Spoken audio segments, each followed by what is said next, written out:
ಅಲ್ಪಸಂಖ್ಯಾತ ಇಲಾಖೆ ಹಾಗೂ ಸಂಸದೀಯ ಸಚಿವರಾಗಿರುವಂತ ಕಿರಣ್ ರಿಜಿಜು ಅವರು ಲೋಕಸಭೆಯಲ್ಲಿ ವಕ್ಫ್ ಬಿಲ್ ಅನ್ನ ಮಂಡನೆ ಮಾಡಿ ಮಾತನಾಡ್ತಾ ಇದ್ದಾರೆ ನೋಡಿ। वक्फ प्रॉपर्टी इस वक्फ बोर्ड के प्रावधान से गवर्न करना चाहते हैं, मोस्ट वेलकम है। अगर वो ट्रस्ट के माध्यम से अपना प्रॉपर्टी का अलग तरीके से वक्फ करना वो चलाना चाहता है, मैनेज करना चाहता है, उसके लिए भी छूट दिया गया है। तो इसमें जो आप लोग बार बार कहते हैं कि वक्फ बोर्ड में गैर मुसलमान कैसे आ रहा है, इसका मैं छोटा सा एग्जांपल देना चाहता हूँ। अभी हम लोग किसी धर्म किसी जाति का हिसाब से तो हम एमपी नहीं बने हैं, हम तो ऐसे सिटीजन होकर के एमपी बने हैं। तो अगर मेरा कॉन्स्टिट्यूंसी वाला हमको कहेंगे कि किरण रिजिजू मेरा यहाँ नहीं आ सकता है, हमारा धर्म और तुम्हारा धर्म अलग है, तो कैसे होगा? मैं तो एज एमपी मेरे पास अथॉरिटी है, मैं जा सकता हूँ। उसी प्रकार से आपका ट्रस्ट है, ट्रस्ट को चलाता है चैरिटी कमिश्नर। तो ट्रस्ट वाला कैसे कहेंगे कि चैरिटी कमिश्नर मेरा जात का ही होना चाहिए? चैरिटी कमिश्नर तो गवर्नेंस को संभालने के लिए है, चलाता तो ट्रस्ट है। उसी प्रकार से आप कैसे कह सकते हैं कि मेरा वक्फ प्रॉपर्टी को देखने के लिए वक्फ बोर्ड में गैर मुसलमान नहीं हो सकता है? आप कैसे कह सकते हैं? ये तर्क आप थोड़ा गहराई से सोचिए, क्योंकि ये बार बार कहा गया है, मैं नाम नहीं लूंगा, वो बाद में तो बोलेंगे हमारे कुछ लोग हैं कि मुस्लिम का अफेयर्स में नॉन मुस्लिम क्यों आ रहा है। अरे ये धार्मिक व्यवस्था से कोई लेना देना नहीं है, मैं बार बार कह रहा हूँ। इसलिए ये प्रॉपर्टी है, वक्फ प्रॉपर्टी है, आप लोग इसको समझिएगा। उसके बाद सर ये जो हमने जो 2013 के बाद कुछ बदलाव जो किए हैं, वक्फ पे यूजर में कुछ लोग ने शंकाएं व्यक्त किया है, कह रहा है कि वक्फ पे यूजर हटाने के बाद अब सरकार जो है मस्जिदें छीन लेंगे, दरगाह छीन लेंगे, मुसलमानों का प्रॉपर्टी छीन लेंगे, ऐसे बोलते हुए मैंने सुना है। इस तरह का कई जगह में बोला है। मैं इसमें साफ साफ कहना चाहता हूं, हम लोग सब हर किसी ना किसी राज्य से आते हैं। We all belong to each and every part of our country, we are together, we may belong to different states and union territories, we are all Indian। ये अथॉरिटी राज्य सरकार को हमने कैसे दिया? जो प्रॉपर्टी वक्फ यूजर को हम लोगों ने हटाने के बाद ये प्रावधान सुरक्षित किया है, ऑथोराइज किया स्टेट गवर्नमेंट को कि जो प्रॉपर्टी रजिस्टर्ड हो चुके हैं, जब नमाज पढ़ते हैं रजिस्टर्ड है, डॉक्यूमेंट है, उस पे कोई हस्तक्षेप नहीं होगा।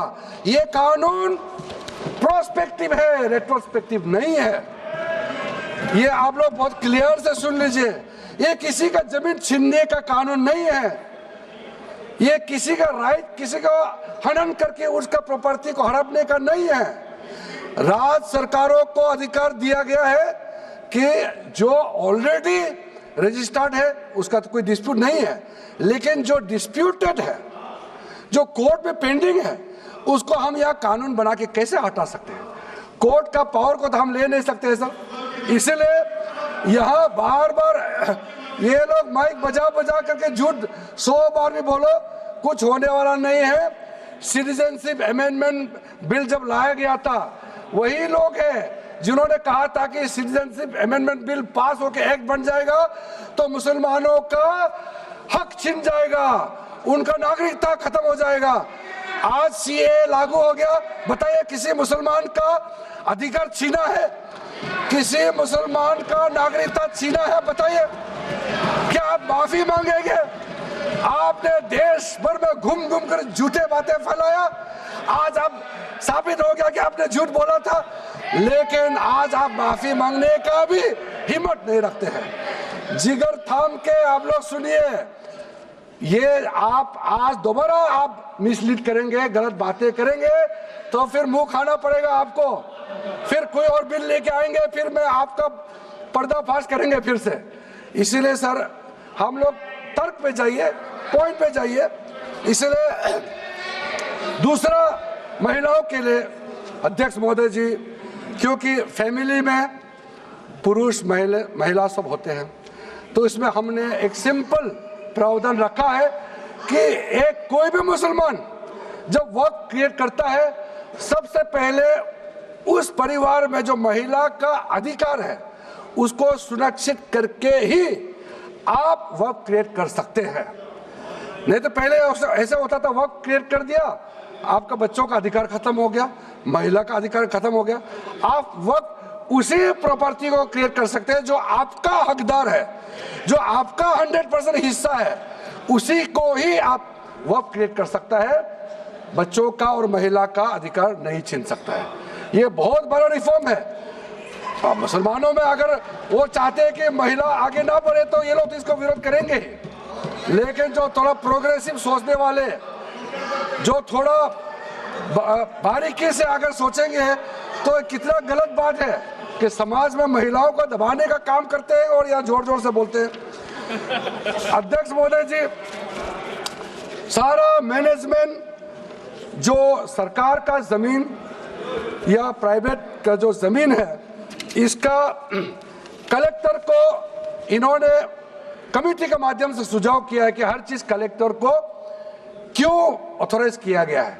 तो कमेटी के बात को माना है कि कलेक्टर से ऊपर कोई भी अधिकारी, कलेक्टर से ऊपर जो अधिकारी है वो देखेंगे सरकारी जमीन और कोई डिस्प्यूट है वक्फ बोर्ड के साथ या किसी मुतावली के साथ डिस्प्यूट है, उसका जांच कलेक्टर के ऊपर अधिकारी करेंगे। ये कमेटी ने सुझाव दिया था और उसी को मान करके आज इस सदन में पेश किया जा रहा है। एक महत्वपूर्ण सुझाव हम लेके आ रहे हैं, अमेंडमेंट लेके आ रहे हैं, इसमें मैं मानता कोई विरोध नहीं करेगा। ये इसमें शुरू में छूट गया था, मैं सर खुले दिल से आपको कहना चाहता हूं, लेकिन बहुत सोच समझ के साथ ये प्रावधान अमेंडमेंट हम लेके आ रहे हैं कि जब आप वक्फ प्रॉपर्टी क्रिएट करेंगे तो ऐसा नहीं होना चाहिए कि आप ट्राइबल एरिया में जाकर के आदिवासी का जमीन को आप वक्फ क्रिएट कर दें, ये नहीं होना चाहिए। इसलिए हमारा देश के आदिवासियों का संरक्षण को ध्यान में रखते हुए शेड्यूल 5 और शेड्यूल 6 में आप वक्फ प्रॉपर्टी क्रिएट नहीं कर सकते हैं। ये एक महत्वपूर्ण अमेंडमेंट लेकर आया है। डिटेल में अब आगे अध्यक्ष महोदय आपको मैं बताऊंगा। वक्फ ट्राइब्यूनल के बारे में सर मैं संक्षेप में, अभी फ्लोर खुलने वाले हैं, मैं आपके हाथ फ्लोर छोड़ने वाले हैं, तो मेरा जो वाइंड अप को आप ध्यान से सुन लीजिए। जो ट्राइब्यूनल है, ट्राइब्यूनल में 2 मेंबर का हमने प्रस्ताव रखा था, तो कमेटी ने कहा कि 2 मेंबर ठीक नहीं है, इसमें 3 मेंबर होना चाहिए। ये प्रस्ताव भी मंजूर किया गया है। तो वक्फ ट्राइब्यूनल में 3 मेंबर होगा फिक्स टेन्योर का साथ, और उसमें आज टोटल लिटिगेंट्स 14,417 केसेस है।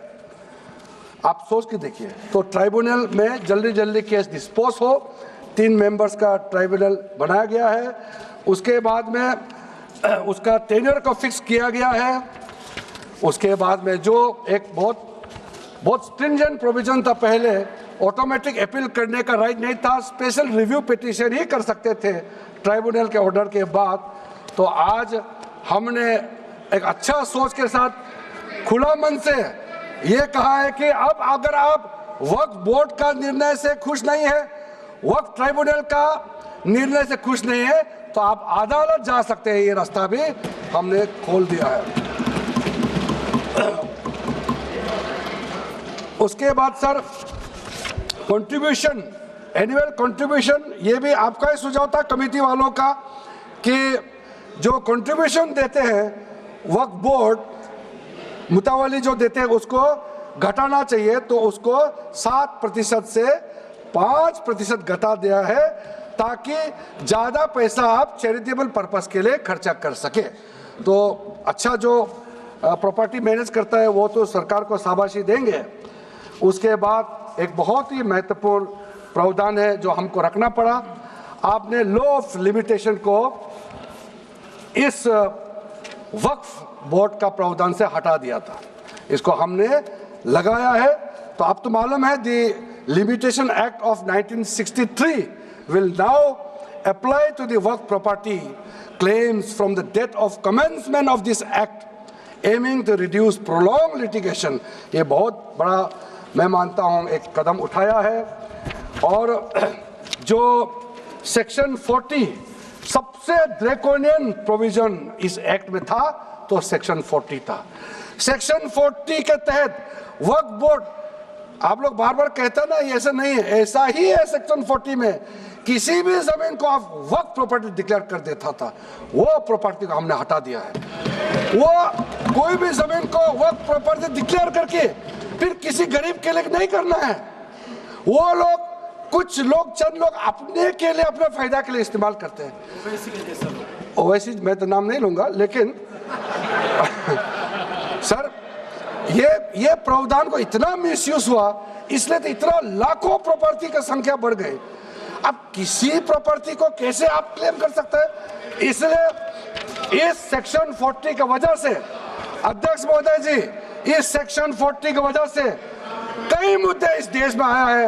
आज पूरा हमारे देश का क्रिश्चियन कम्युनिटी, जो कैथोलिक चर्च काउंसिल के लोग, भारत चर्च ग्रुप के लोग, केरला में हो या देश भर में, आज पुकार के क्यों कह रहा है कि वक्त संशोधन बिल जल्दी पारित होना चाहिए। वो इसलिए कि सेक्शन 40 का मिसयूज होता था। सर आप सोचिए, केरला का एमपी, तमिलनाडु का एमपी लोग तो सोचिए, अगर आपने गलती से इस बिल का विरोध कर दिया तो आप क्या विरोध झेलना पड़ेगा बाहर में, आप कल्पना कीजिएगा। अभी से आप सोचिए, मैंने पिछली बार भी बताया, सुरेंद्रेश्वर टेम्पल के बारे में तो आपको बताया, जब बाकी कोई धर्म ही नहीं था तब ये सुरेंद्रेश्वर टेम्पल था। तिरुचेंथुराई विलेज तमिलनाडु में, उसको वक्त डिक्लेयर करने के बाद कर्नाटका में तो हजारों एकड़ का इशू है। फिर सर हरियाणा में जतलाना विलेज, यमुनानगर में सिख गुरुद्वारा का जो जमीन है, कभी वहाँ मस्जिद भी नहीं था, कभी वहाँ मुस्लिम का सेटलमेंट का भी रिकॉर्ड नहीं था, उसको भी वक्फ डिक्लेयर कर दिया था। उसी प्रकार से केरला का मुनम्बम का जो इशू है, वो तो अभी सब जान ही रहा है कि 600 क्रिश्चियन फैमिलीज का जो जमीन को वक्फ बोर्ड ने वक्फ डिक्लेयर कर दिया है, चर्च का भी कर दिया, और आगे जाने का रास्ता भी बंद कर दिया था। अगर हम ये बिल पारित कर दिया, उसका अपना जमीन वापस मिल जाएंगे गरीबों का, किसानों का। ऐसे चीजों में आप लोग समर्थन करना चाहिए। मैं तो मानता हूं कि अभी भी देर नहीं हुआ, अभी भी आप जिद पे राजनीतिकरण करके आप अड़े रहे